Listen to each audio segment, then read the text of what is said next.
আসসালামাইকুম নিজাম ভাই, কি অবস্থা? মনে হইতেছে গোসল টোসল করে আইলেন। গোসল করে আইলাম, ডিউটি থেকে আইলাম ভাই।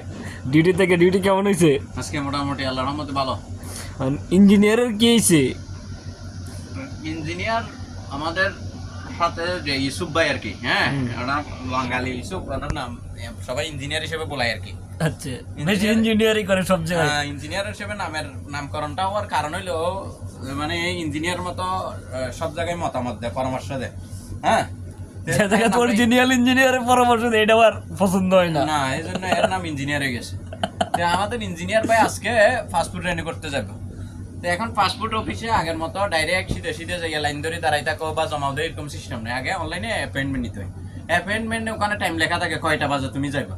তো আমি কালকে ইঞ্জিনিয়ারে বললাম তোমার অ্যাপয়েন্টমেন্ট ডেট কয়টা বাজে? 1টা বাজে। এখন না আমি সকালে চলে যাবো, আগে জমা দিয়ে ফেলবো, এই করে পেলে করবো, আর কাজেরও একটু ফাঁকি মারবো। আজকে চিন্তা করছো সকালে 7টা বাজে যদি ওখানে চলে যাই তাহলে কাজ করা লাগবে না। এখানে 1:30 বাজে যদি অ্যাপয়েন্টমেন্ট থাকো আগে ভাগে জমা দিয়ে দিকে ঘুরমু, সুপার বাদ দেবো ঘুমাইবাসির ভিতরে ঘুমাবো, বাস আস্তে ধীরে 4টা বাজলে আসবো। কাজেরও ফাঁকি এগুলো ফাস্টফুডে মানায় এই টিম নিয়ে চলে গেলে ওখানে ফাস্টফুডের বিষয়। এখন মনে করছে সকালে 7টা বাজে যাইলে 8টা-9টার ভিতরে জমা দিয়ে ফেলতে পারবো আর ফাস্টফুডের পরে ঘুরবো। কিন্তু অ্যাপয়েন্টমেন্টে তো টাইম লেখা আছে 1:30। এখন বারবার যাইতেছে। এখন অ্যাপয়েন্টমেন্ট বলে না, তোমার 1টার আগে তোমার ফর্ম জমা নেওয়া হবে না, তোমার এখানে 1:30 টাইম 1টা বাজে তোমাদের কি চালু হবে, ফর্ম চালু হবে। তো ইঞ্জিনিয়ার ওখানে যাই ইঞ্জিনিয়ার করতে যাই আজকে তারা আগে গেছে আর কি, বুঝো না? যেটা লক্ষ্য করলো খাম ফাঁকি দেবো, এনজয় করবো, পাসপোর্টটা বানাই দিয়ে এখানে ঘুমাইতে পারলো না, 3:30 পর্যন্ত ওয়েস্ট থাকলো, খানা টানা খাইলো না, খানা খাইতেছে চালাকের গলায় ধরি এরকম ঘটনাটা ঘটলো আর কি আজকের দিনে। আমার আরেক কাহিনী বললাম, এটা নাকি ইঞ্জিনিয়ারে যায় এম্বাসিতে সেই বলি রাগারাগি করলো। এতে রাগি দাও কয়েকজন সিরিয়াল দিলো, এতে বয়া রাখলো।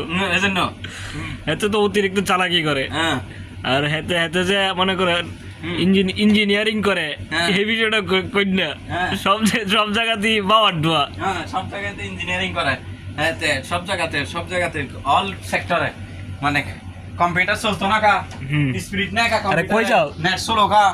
হ্যাঁ, তারপরে দি তোমরা কি কাজ করো, তোমরা কাজ জানো না। হ্যাঁ, আমরা বলি তোমার থেকে ভালো পারমু, সে তো এইগুলো আছে আর যে কোনো বিষয়ে কি সব জায়গাতেই ফোন দিতি, সব জায়গাতে অল এরকম আছে, বাংলাদেশি অনেক আছে।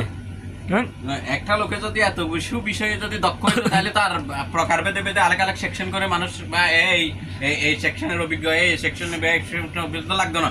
এখানে বলে যে আমি সব সেকশনের অভিজ্ঞতা আমার কাছে আছে, সব এই তো কিসিমের লোক আর কি। এই জন্যই সবাই বাঙালি সবাই আছে। ইঞ্জিনিয়ার না চিন্তা করেন ভাই, ইঞ্জিনিয়ার থাকে এই ধরনের একটা বিষয় আর কি ভাই। ইঞ্জিনিয়ারে আচ্ছা, এটা আরেকদিন, এই কথাটা আরেকদিন এই বিষয় আর কি ভাই। আজকের মতো এটা আর কি। হ্যাঁ, ওকে। তো ভাই ইঞ্জিনিয়ারের এই আজকের ঘটনা এটা হয়েছে আর কি, পাসপোর্ট বানাইতে যায়, পাসপোর্টের বিষয় জলদি চলে গেছে আর কি।